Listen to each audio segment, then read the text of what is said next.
Hi everybody, this is Eugene O'Loughlin, lecturer in computing at the National College of Ireland, and welcome to my series of short videos on problem-solving techniques.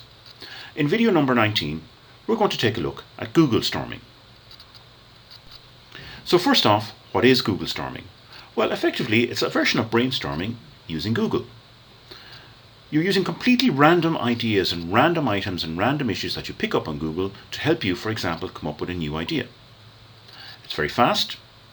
It's easy to do, and of course it's something that you can do yourself, as many of us are doing Google all the time. So you're stuck for an idea, you're sitting around your office, you don't know where to look, you need something fast, easy and quick, and you can do it yourself using Google. So GoogleStorming is like brainstorming. So what does it do? Well, effectively GoogleStorming allows you to wander. It allows you to come up with random ideas using the Google search engine. This lets you investigate and explore new territories that you might not otherwise have not done. You should have an open mind when you're doing this, and effectively you are wandering. GoogleStorming is a way of wandering without leaving your desk using Google. So how do you do it? Well, the method here is pretty simple. Most of us use Google for everyday things. So the principle of GoogleStorming is pick something completely at random. Look around your office, see if there's something there. Look out the window, pick something at random. Maybe something you saw coming to work on the train or the bus or by car or whatever. Just whatever it is, pick an item at random. And then Google it. And usually, particularly if it's a common item, you will get plenty of results from the search. Click a link, any link. Usually pick one from the top list of 4 or 5 or so.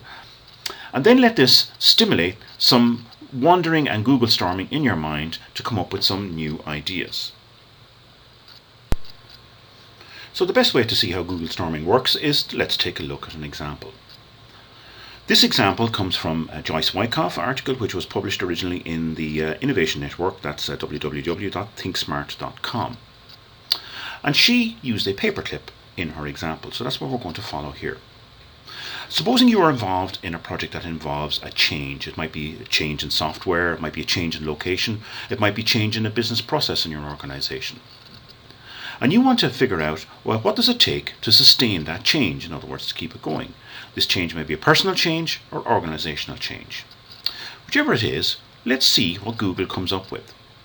So we're going to use Joyce Wyckoff's paperclip idea to help us generate some ideas to help us sustain the change in our organization. So let's Google paperclip. And here we have the top 3 links for a Google search of paperclip, which I've just carried out. And you can see there's an item there from Wikipedia, something from github.com, and some images for paperclips. I'm going to scroll down, in this case here, to the 4th item. And here's an interesting link.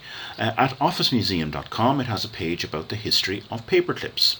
So let's click on that link and see what it brings. And it brings me to the early Office Museum history of the paperclip page. So this sounds interesting, and remember, I'm wandering, so there's no wrong place to go here. So I'm going to scroll down the page, and I scroll down and I come to a list of criteria for the success of paperclips, which of course was drawn up a long time ago. And paperclips, this involved change. The success of paperclips involved changing the way people stuck paper together. And they've been around for a long time, so perhaps the criteria here that you see here would be useful for thinking about my change problem, about sustaining change. So I'm not going to go through all of these in this video here. I'm going to pull out items number 1, 4 and 8 here. And here I've listed 1, 4 and 8 here on the left hand side, and the first success criteria for a paperclip was listed on the museum page as that it does not catch, mutilate or tear papers. So that can set me thinking, don't make things worse. So that's my first criteria for a successful change. If I compare the paperclip criteria list, item number 4, that it holds paper securely, well then I might make sure that the change that I'm involved with does what it promises to do. And finally, item number 8, well, for the successful criteria for paperclips was that it would be cheap, in other words that it uses less wire than other methods.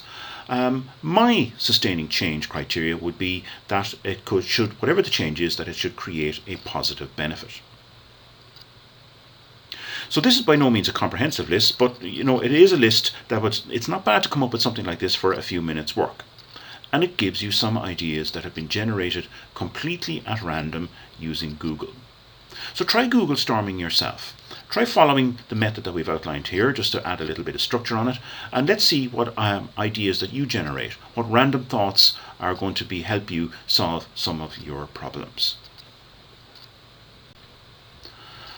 I hope you enjoyed this video. If you enjoyed this problem solving technique, you can find more information about problem solving techniques and strategies in my book, An Introduction to Business Systems Analysis, published by the Liffey Press, and it's available on Amazon and other online stores. I hope you found this video useful. Thank you for your attention.